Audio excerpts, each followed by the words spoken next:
আয়নাঘর পরিদর্শন করলেন প্রধান উপদেষ্টা। নিরাপত্তা উন্নয়নের আনসার বাহিনী গুরুত্বপূর্ণ ভূমিকা রাখছে স্বরাষ্ট্র উপদেষ্টা। এবং অপারেশন ডেভিল হান্টে খাগড়াছড়িতে আরো 14 জন আওয়ামী লীগ নেতাকর্মী গ্রেফতার। অভিনন্দন ভোরের পাতা সংবাদ সারা দেশে। সাথে আছি ফারহানা প্রীতি। শুনছিলেন সংবাদ শিরোনাম, এবার বিস্তারিত। একটু দেরিতে হলেও সচিত্র প্রকাশ পেয়েছে বহুল আলোচিত সেই আয়নাঘরের ছবি। বুধবার সকালে রাজধানীর 3টি স্পটে আয়নাঘর পরিদর্শন করেছেন অন্তর্বর্তী সরকারের প্রধান উপদেষ্টা ডক্টর মোহাম্মদ ইউনূস। আয়নাঘর নিয়ে বিস্তারিত থাকছে ডেস্ক রিপোর্টে। একটু দেরিতে হলেও সচিত্র প্রকাশ পেয়েছে বহুল আলোচিত সেই আয়নাঘরের ছবি। বুধবার সকালে রাজধানীর 3টি স্পটে আয়নাঘর পরিদর্শন করেছেন অন্তর্বর্তী সরকারের প্রধান উপদেষ্টা ডক্টর মোহাম্মদ ইউনূস। রাজধানীর আগারগাঁও, কচুক্ষেত ও উত্তরার 3টি স্পট পরিদর্শন করেন তিনি। আয়নাঘর নামে পরিচিত এই স্পটগুলো আগে নির্যাতন সেল এবং গোপন কারাগার হিসেবে ব্যবহৃত হতো। আয়নাঘর 3টি পরিদর্শনকালে প্রধান উপদেষ্টার সঙ্গে স্বল্প সংখ্যক দেশি ও বিদেশি গণমাধ্যম কর্মী ও বিগত সরকারের আমলে আয়নাঘরে নির্যাতনের শিকার ভুক্তভোগী ও পরিবারের সদস্যরা উপস্থিত ছিলেন। আয়নাঘর পরিদর্শন শেষে প্রধান উপদেষ্টা ডক্টর মোহাম্মদ ইউনূস সাংবাদিকদের বলেন, এটা বীভৎস দৃশ্য। মানুষের মনুষ্যত্ববোধ বলতে কোনো জিনিস আছে, সেটা থেকে বহু গভীরে নিয়ে গেছে মনুষ্যত্ব নিশ্চিহ্ন করার জন্য। প্রধান উপদেষ্টা প্রশ্ন রেখে বলেন, এখানে যা হয়েছে যতটুকু শুনেছি এটা অবিশ্বাস্য মনে হয়। এটা কি আমাদেরই জগৎ, আমাদেরই সমাজ? ভুক্তভোগীদের প্রসঙ্গ টেনে প্রধান উপদেষ্টা বলেন, যারাই নিগৃহীত হয়েছেন, যারা এটা শিকার হয়েছেন, তারাও আমাদের সঙ্গে আছেন। তাদের মুখ থেকেই শুনলাম সেসব কিভাবে হয়েছিল, যার কোনো ব্যাখ্যা নেই। বিনা কারণে রাস্তা থেকে উঠিয়ে আনা, বিনা দোষে সাক্ষী তৈরি করে তাকে সন্ত্রাসী, জঙ্গি বানানো হয়েছে। এদের সবার বিচার হবে। এদিন আয়নাঘর যাতে কেউ ধ্বংস করতে না পারে তার প্রমাণ হিসেবে রাখতে এটি সিলগালার নির্দেশ দিয়েছেন প্রধান উপদেষ্টা ডক্টর মোহাম্মদ ইউনূস। এদিকে আয়নাঘর পরিদর্শন বাংলাদেশের জন্য একটি ঐতিহাসিক দিন বলে মন্তব্য করেছেন প্রধান উপদেষ্টার প্রেস সেক্রেটারি শফিকুল আলম। তিনি জানান, সারা দেশে অন্তত 8 শতাধিক আয়নাঘর ছিল, যা পর্যায়ক্রমে খুঁজে বের করা হবে। অপরদিকে বৈষম্য বিরোধী ছাত্র আন্দোলনের সময় তৎকালীন ছাত্রনেতা নাহিদ ইসলাম ও আসিফ মাহমুদ সজীব ভুইয়াকে তুলে নেওয়ার পর যে টর্চার সেলে আটকে রাখা হয়েছিল, সেই 2 টর্চার সেল শনাক্ত করেছেন নাহিদ ও আসিফ। আয়নাঘর পরিদর্শনে গিয়ে তারা এসব শনাক্ত করেন। ডেস্ক রিপোর্ট, ভোরের পাতা। স্বরাষ্ট্র উপদেষ্টা অবসরপ্রাপ্ত লেফটেন্যান্ট জেনারেল মোহাম্মদ জাহাঙ্গীর আলম চৌধুরী বলেছেন, দেশের তৃণমূল প্রশাসনিক স্তর পর্যন্ত বিস্তৃত আনসার বাহিনী নিরাপদ সমাজ কাঠামো গঠন, মৌলিক অধিকার প্রতিষ্ঠা এবং সামাজিক উন্নয়ন কার্যক্রম জনগণের দোরগোড়ায় পৌঁছে দিয়ে এক্ষেত্রে সুদূরপ্রসারী অবদান রাখছে। স্বরাষ্ট্র উপদেষ্টা বুধবার সকালে গাজীপুরের শফিপুরে বাংলাদেশ আনসার ও ভিডিপি একাডেমিতে বাংলাদেশ আনসার ও গ্রাম প্রতিরক্ষা বাহিনীর 45তম জাতীয় সমাবেশ 2025-এ প্রধান অতিথির বক্তব্যে এসব কথা বলেন। বাংলাদেশ আনসার ও গ্রাম প্রতিরক্ষা বাহিনীর মহাপরিচালক মেজর জেনারেল আব্দুল মোতালেব সাজ্জাদ মাহমুদ এর সভাপতিত্বে অনুষ্ঠানে বিশেষ অতিথি হিসেবে উপস্থিত ছিলেন স্বরাষ্ট্র মন্ত্রণালয়ের সিনিয়র সচিব নাসিমুল গনি। ইতালিতে উন্নত জীবনের প্রলোভন দেখিয়ে লিবিয়ায় আটকে নির্যাতন করে মুক্তিপণ দাবি ও মৃত্যুর ঘটনায় 2টি পৃথক মামলার এজাহার নামে অন্যতম আসামি লিপন মাতাব্বর ও আনোয়ার মাতাব্বরকে গ্রেফতার করেছে র্যাব সদর দপ্তরের গোয়েন্দা শাখা র্যাব 10-এর যৌথ আভিযানিক দল রাজধানীর ভাটারা এলাকায় অভিযান পরিচালনা করে তাদের গ্রেফতার করে। র্যাব জানায়, প্রাথমিক জিজ্ঞাসাবাদে গ্রেফতারকৃতরা মানব পাচারের সাথে জড়িত থাকার বিষয়ে বিভিন্ন গুরুত্বপূর্ণ তথ্য প্রদান করেছে। গ্রেফতারকৃত লিপন ইতালিতে উন্নত জীবনের প্রলোভন দেখিয়ে বাংলাদেশ থেকে ইতালি গমন প্রত্যাশী সদস্যদের সংগ্রহ করত। জানা গেছে, অবৈধ পথে লিবিয়া নিয়ে ভুক্তভোগীদেরকে আটকে অমানবিক নির্যাতন করে ভিডিও ধারণ করা হতো। পরবর্তীতে ওই নির্যাতনের ভিডিও ভুক্তভোগীর পরিবারের কাছে পাঠিয়ে টাকা দাবি করত চক্রটি। টাকা পাওয়ার পর তাদেরকে ভূমধ্যসাগরে একটি ইঞ্জিন চালিত নৌকায় তুলে দেওয়া হতো। কেউ কেউ বেঁচে ফিরলেও অনেকেই নৌকা ডুবিতে মারা যান। ময়মনসিংহে জনপ্রিয় ইসলামী বক্তা মিজানুর রহমান আজহারীর মাহফিল উপলক্ষে চলছে ব্যাপক প্রস্তুতি। ইতিমধ্যে নগরীর সার্কিট হাউস মাঠ প্রস্তুতি ৭০% কাজ প্রায় শেষ। শনিবার সকাল 10টায় নগরীর ঐতিহাসিক সার্কিট হাউস ময়দানে মাহফিলে বক্তব্য রাখবেন জনপ্রিয় এই বক্তা। তাফসিরুল কোরআন মাহফিল বাস্তবায়ন কমিটির আহ্বায়ক কামরুল হাসান মিলন জানান, আজহারী হুজুরের মাহফিলে 10 থেকে 15 লক্ষাধিক ধর্মপ্রাণ মুসল্লি বয়ান শুনতে আসবেন। মাহফিলে ময়মনসিংহ বিভাগের জেলা ছাড়াও আশপাশের অন্য জেলার মুসল্লিরাও আসবেন। এসব বিষয় মাথায় রেখে মাঠ প্রস্তুতির শেষ মুহূর্তের কাজ চলছে। আয়োজকরা জানিয়েছেন, মাহফিল উপলক্ষে সার্কিট হাউস মাঠ, জিলা স্কুল মাঠ, গভর্নমেন্ট ল্যাবরেটরি স্কুল মাঠ সহ উমেদ আলী মাঠ প্রস্তুত করা হচ্ছে। জিলা স্কুল হোস্টেল মাঠ শুধু নারীদের জন্য প্রস্তুত করা হচ্ছে। এই মাঠ সহ বিভিন্ন পয়েন্টে 8 থেকে 10টি বড় পর্দার ব্যবস্থা করা হচ্ছে। এতে 3টি মেডিকেল ক্যাম্প, 4 শতাধিক অজুখানা ও ওয়াশরুম এবং পর্যাপ্ত খাবার পানির ব্যবস্থা থাকবে। এ বিষয়ে ময়মনসিংহের পুলিশ সুপার কাজী আক্তার উল আলম জানান, মাহফিলকে ঘিরে কড়া নিরাপত্তার ব্যবস্থা করা হবে। আশা করছি কোনো ধরনের সমস্যা ছাড়াই মাহফিল শেষ হবে। রাত পোহালে ঐতিহ্যবাহী বরিশাল জেলা আইনজীবী সমিতির নির্বাচন। প্রতি বছর ফেব্রুয়ারি মাস এলে এই নির্বাচনকে ঘিরে উৎসবের আমেজ পড়ে বরিশাল আদালত পাড়ায়। এবার পরিবর্তিত রাজনৈতিক পরিস্থিতিতে অনেকটা ঢিলেঢালা ভাবে অনুষ্ঠিত হতে যাচ্ছে এই নির্বাচন। এবারে নির্বাচনে অংশ নিচ্ছেন না আওয়ামীপন্থী আইনজীবীরা, ফলে শুধু বিএনপি ও জামাতের আইনজীবীদের অংশগ্রহণে হচ্ছে এবারের নির্বাচন। এবারে নির্বাচনে জামাতের কেউ সভাপতি পদে প্রতিদ্বন্দ্বিতা না করলেও বিএনপির 3 জনের সভাপতি পদে প্রতিদ্বন্দ্বিতা করছেন। 13 ফেব্রুয়ারি বৃহস্পতিবার সকাল 9টা থেকে বিকেল 4টা পর্যন্ত বরিশাল জেলা আইনজীবী সমিতির নির্বাচন অনুষ্ঠিত হবে। এবার দেশের অন্যতম পুরানো এই আইনজীবী সমিতিতে মোট ভোটার 1021 জন। অপারেশন ডেভিল হান্টে খাগড়াছড়িতে আরও 14 জন আওয়ামী লীগ অঙ্গ সংগঠনের নেতাকর্মীকে গ্রেফতার করেছে পুলিশ। এ নিয়ে 3 দিনে 32 জন গ্রেফতার করা হয়েছে।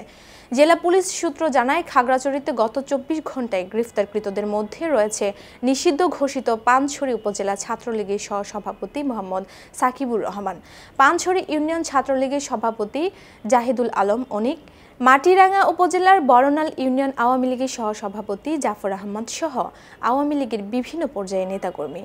খাগড়াছড়ি জেলার পুলিশ সুপার মোহাম্মদ আরিফিন জুয়েল জানান, অস্থিতিশীলতা সৃষ্টি প্রতিরোধে জেলার বিভিন্ন স্থানে অভিযান অব্যাহত রয়েছে। সন্ত্রাসীদের গ্রেফতারে পুলিশ দিনরাত অভিযান চালাচ্ছে। রাস্তায় রাস্তায় বসানো হয়েছে চেকপোস্ট। সন্ত্রাসীদের নির্মূল না করা পর্যন্ত অভিযান চলবে বলে জানান তিনি। এদিকে বরিশালের সন্ত্রাস বিরোধী বিশেষ অপারেশন ডেভিল হান্ট এর অংশ হিসেবে গত 24 ঘন্টায় 4 জনকে গ্রেফতার করা হয়েছে। দিনভর বরিশাল নগরের বিভিন্ন স্থানে পুলিশ ও সেনাবাহিনীর নেতৃত্বাধীন যৌথ বাহিনী এই অভিযান পরিচালনা করে। নগরীর ক্রাইম জোন হিসেবে পরিচিত রসুলপুর বস্তিতে প্রায় 3 ঘন্টা ব্যাপী অভিযান চালানো হয়। তবে সেখান থেকে মাত্র 1 জনকে মাদকসহ আটক করা হয়েছে। এছাড়া দিনভর বিভিন্ন স্থানে অভিযান চালিয়ে মেট্রোপলিটন এলাকার কোতোয়ালি থানায় 2 জন, কাউনিয়া থানায় 1 জন এবং বন্দর থানায় 1 জনকে আটক করা হয়েছে। গ্রেফতারকৃতদের মধ্যে অধিকাংশই আওয়ামী লীগের নেতাকর্মী। তাদের বিরুদ্ধে আগে থেকে বিভিন্ন অপরাধমূলক কার্যক্রমের অভিযোগ রয়েছে এবং তারা বেশ কিছু মামলার আসামি। তাদের বিরুদ্ধে এসব মামলার তদন্ত চলমান রয়েছে। মূলত দেশের সার্বিক পরিস্থিতি শান্ত রাখার জন্য অপারেশন ডেভিল হান্ট চলমান রয়েছে। খাগড়াছড়িতে জাবারাং কল্যাণ সমিতি, সিভিল সার্জন অফিস ও বাংলাদেশ হেলথ ওয়াচের যৌথ উদ্যোগে স্বাস্থ্য কর্মশক্তি বিষয়ক আঞ্চলিক কর্মশালা অনুষ্ঠিত হয়েছে।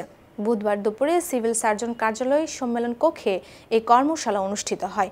এই কর্মশালা উদ্বোধন করেন জেলা সিভিল সার্জন ডাক্তার মোহাম্মদ সাবের। এই কর্মশালায় খাগড়াছড়ি জেলার 9টি উপজেলার কর্মরত চিকিৎসকরা অংশ নেন। সার্বজনীন স্বাস্থ্যসেবা নিশ্চিতের জন্য কর্মস্থলে চিকিৎসকদের উপস্থিতি নিশ্চিত করার জন্য নিয়মতান্ত্রিক বদলি নীতিমালা প্রণয়ন, বাসস্থানের সুযোগ, নিরাপত্তা, পার্বত্য অঞ্চলে ঝুঁকি ভাতা বৃদ্ধি, রোগীদের জন্য হেলথ কার্ড বদলির ক্ষেত্রে ম্যাচিং সিস্টেম কার্যকর করা সহ বিভিন্ন প্রস্তাবনা বিষয়ে আলোকপাত করা হয়। অন্তর্বর্তী সরকারকে উদ্দেশ্য করে জুলাই আন্দোলনের সমন্বয়কারী ও বিভিন্ন ইস্যু নিয়ে সোশ্যাল মিডিয়ায় কথা বলা জনপ্রিয় কন্টেন্ট ক্রিয়েটর নুরুজ্জামান কাফি বলেছেন, আগামী 7 দিনের মধ্যে নতুন ঘর নির্মাণ এবং দোষীদের গ্রেফতার করা না হলে বিপ্লবী সরকারের ডাক দেওয়া হবে। এছাড়া আমি একাই আমার বাড়ির সামনে রাস্তায় দাঁড়াবো, আর আমি এখানে দাঁড়ালে টিএসসি পর্যন্ত জ্যাম লেগে যাবে। বুধবার বেলা 12টায় পটুয়াখালীর কলাপাড়া উপজেলার রজপাড়া গ্রামের নিজ পোড়া ঘরের সামনে এক সাংবাদিক সম্মেলনে এসব কথা বলেন তিনি। এর আগে মঙ্গলবার দিবাগত রাত 2টার দিকে কাফির বাড়ি পুড়িয়ে দেয় দুর্বৃত্তরা। বাহির থেকে দরজা আটকে আগুন দেয়া হয় বলে জানান কাফির পিতা। তবে তারা অক্ষত অবস্থায় ঘর থেকে বের হতে পেরেছে। আগুনে নগদ টাকা ও স্বর্ণালংকার সহ প্রায় 50 লাখ টাকার ক্ষয়ক্ষতি হয়েছে বলে জানিয়েছে কাফির পিতা এবিএম হাবিবুর রহমান। বিস্তীর্ণ মাঠে বাগানে বাগানে ফুটে আছে রং বেরঙের গোলাপ, যেন প্রকৃতি তার সবটুকু সৌন্দর্য ঢেলে দিয়েছে এই গ্রামে। তাই তো প্রতিনিয়ত ঢাকায় সাভারের গোলাপ গ্রামে ভিড় করছেন দূর দূরান্ত থেকে আসা দর্শনার্থীরা। এবার গোলাপের বাম্পার ফলন হওয়ায় বসন্ত বিশ্ব ভালোবাসা ও আন্তর্জাতিক মাতৃভাষা দিবসে ব্যবসা সফল হওয়ায় আশা বুক বেঁধে আছেন চাষিরা। বছরের এই কয়েক মাস যেন ব্যস্ততায় সময় কাটান গোলাপ গ্রামের প্রায় শতাধিক চাষি। সাভার থেকে সাব্বির হোসেনের পাঠানো তথ্য ও চিত্রে ডেস্ক রিপোর্ট। শীতের রুক্ষ প্রকৃতিতে রং ছড়িয়ে মাঠে মাঠে ফুটে আছে গোলাপ। এই গোলাপ গ্রামের সৌন্দর্য দেখতে প্রতিনিয়ত এখানে ভিড় করেন প্রকৃতি প্রেমীরা। রাজধানী সহ দেশের বিভিন্ন প্রান্তের মানুষ নির্মল বাতাসে বুক ভরে খানিকটা নিঃশ্বাস নিতে আসেন এখানে। গোলাপের বাগানে ছবি তুলে এই স্মৃতিটুকু ধরে রাখতেও ব্যস্ত অনেক দর্শনার্থীরা। আসলে এটা যে গোলাপ গ্রাম কতটুকু সুন্দর, এই সৌন্দর্য দেখার জন্য আমরা এখানে আসি। আর গোলাপ ফুল মোটামুটি সবাই পছন্দ করে, কেনা পছন্দ করে সবাই। তো আমরা যেহেতু মেয়ে মানুষ, আমাদের গোলাপ সুন্দর লাগে, এর জন্য আমরা গোলাপ গ্রামটা দেখতে যাই। আসলে অনেক সুন্দর। আর ফুল একটা ইমোশন, মেয়েদের ইমোশনে হচ্ছে ফুল। হ্যাঁ, ফুল অনেক ভালো লাগে। এখানে হচ্ছে এর আগেও এসেছি, কিন্তু এরকম ফুলগুলো আগে দেখিনি। আর এখানে ঢুকতে হচ্ছে 100 টাকা করে নিচ্ছে, আর যদি কেউ ফুল কিনতে চায় তাহলে আলাদা করে পিস হিসেবে টাকা দিয়ে কিনতে হচ্ছে।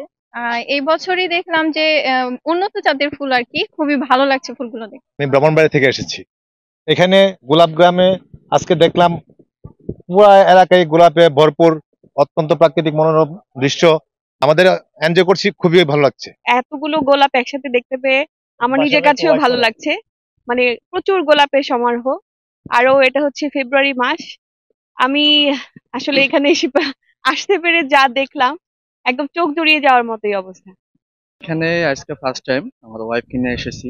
তো অনেক নাম শুনছি গোলাপ গ্রাম, বাট দেখে খুব ভালো লাগতেছে আমার এখানে, যে পরিবেশটা আসলে একটু অন্যরকম। ঢাকার সাভারের বিরুলিয়া, শ্যামপুর, সাদুল্লাপুর, মৈস্তাপাড়া, বাগনিবাড়ি, বাটুলিয়া ও কমলাপুর গ্রাম গোলাপ ফুল চাষের জন্য পরিচিত। উঁচু মাটির এই গ্রামগুলো এক নামে খ্যাত গোলাপ গ্রাম নামে।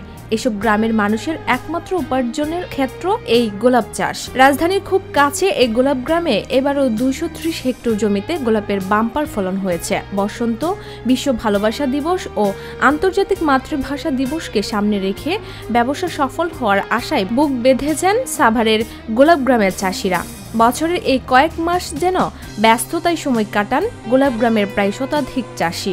আমাদের এই ফুল ব্যবসায়ী যারা আছি আমরা এইখানে আমাদের মূলত মনে করেন সারা বছর আমরা ওই যে মনে করেন ওই লসে কিংবা চালান ধরে আমাদের ফুল বেচা কিনা হয়। কিন্তু আমাদের এই যে ফেব্রুয়ারি মাসে যে 14ই ফেব্রুয়ারি বিশ্ব ভালোবাসা দিবস, তার বাদে 21শে ফেব্রুয়ারি, এই দুইটা দিবসেই আমাদের মনে করেন পুরা বছরের মনে করেন যে আমরা চালানটা খাটাই, ওই চালানটা আমরা মনে করেন উঠাইয়া মনে করেন ওর চাইতে একটু বেশি লাভবান হই। ওই টাকা দিয়ে মনে করেন আমাদের সংসারটা চলে যায় কোনো মতন। আমাদের এবছর ইনশাল্লাহ ফুলের বাগান ভালো আছে সবারই, আমার না খালি, যে আমাদের যত ফুল চাষি আছে আমাদের এবছর কোনো মরক লাগে নাই গা। আমাদের ফুলের বাগান ভালো আছে।